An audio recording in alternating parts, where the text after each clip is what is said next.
Am I the a-hole for kicking out my aunt and cousins after they took over our house? I, 17F, only child, live with my mom in what used to be a really quiet, clean, and peaceful home. A few months ago, my Aunt Kendra, 35F, and her two kids, Alex, 16M, and Danny, 15M, moved in with us after Kendra got evicted. My mom, being the kind and generous person she is, didn't even think twice. She immediately offered them a place to stay, rent-free, so Kendra could work, save money, and eventually get her own place. At first, I was okay with it. I figured it would just be for a short while, and I tried to be understanding because, well, they're family. But things changed very quickly. The first thing I noticed was how loud my cousins were. They stomp around the house like they're trying to break through the floors, slam cabinets for no reason, and blast the TV at full volume at all hours of the day and night. They also leave lights and electronics running constantly. Before they moved in, our electric bill was around $60 a month. Within one billing cycle of them being here, it skyrocketed to $330. My mom politely brought it up and asked them to be more mindful, but nothing changed. I've always been used to a calm home environment, so this shift was overwhelming. Suddenly, my room became the only place where I could find peace, and even then, the noise often bled through the walls. But it didn't stop with just noise and high bills. The real turning point for me was when my mom found a blunt in my car. Now, I'll admit up front, I do smoke sometimes, so I'm not innocent. But this particular blunt wasn't mine. It belonged to Alex.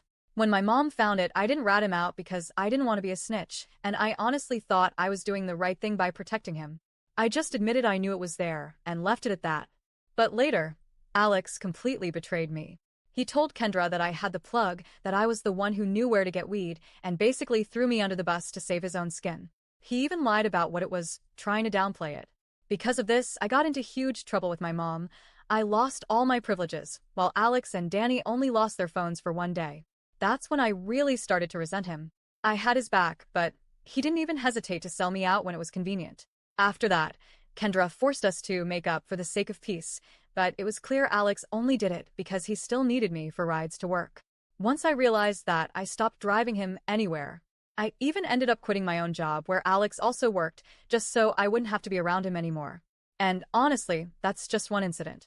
The whole family has been a nightmare to live with. They make constant messes and never clean up after themselves. They barely shower, and it got so bad that the couch in our living room started to smell like bad hygiene. My mom even said she was planning to just give them the couch when they finally leave because she doesn't want it anymore. When she tried to bring it up with Kendra, my aunt didn't take accountability at all.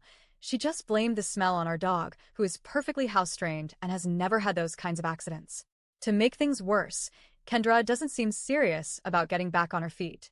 She spends money on random, unnecessary things like a lemon squeezer, an electric can opener, and multiple pairs of pajama pants, instead of saving for rent or an apartment deposit. Then she hurt her leg, just a sprain, and started using it as an excuse every time my mom asked her about finding a place. She would act like my mom was being unreasonable for pushing her to move out when she was injured. They moved in at the end of June, and Kendra originally said they'd be gone by the end of August. But when August rolled around, she acted surprised, like she thought she had more time. From my perspective, it felt like she just planned to stay until she felt like leaving, not when my mom actually needed her to. Meanwhile, the tension in the house has gotten unbearable.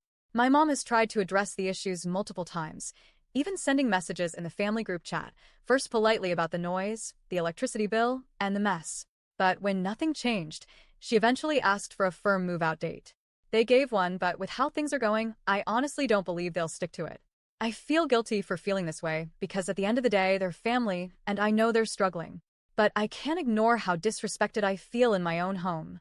They don't show gratitude, they don't respect the space, and they constantly create problems that my mom and I have to deal with. If it were me, I would be doing everything possible to not cause trouble and to show appreciation for the roof over my head. Instead, it feels like they're mooching off my mom's kindness, and I'm the one paying the price for it in my daily life. So, am I the a-hole for not wanting them to stay with us anymore? Added for clarity, Kendra isn't actually my mom's sister. She's technically my mom's cousin. But my mom has a huge extended family, and they're all really close, so I've grown up calling them aunts and uncles. Also, the eviction wasn't some tragedy. Kendra just consistently paid rent late and waited until the last possible minute to move. She's careless with money, careless with her kids, and it feels like my mom and I are the ones picking up the slack. And yes, I'll admit I smoke too. But I'm careful. I know what my mom looks for. I don't leave evidence lying around, and I respect the fact that it's her house. My cousins, on the other hand, are reckless. They smoke, they drink, they steal, and their mom doesn't care unless she gets embarrassed by them getting caught. That's the difference. Now, the whole house feels like a ticking time bomb. Everyone knows we don't want to live together anymore. It's just a matter of who finally breaks first.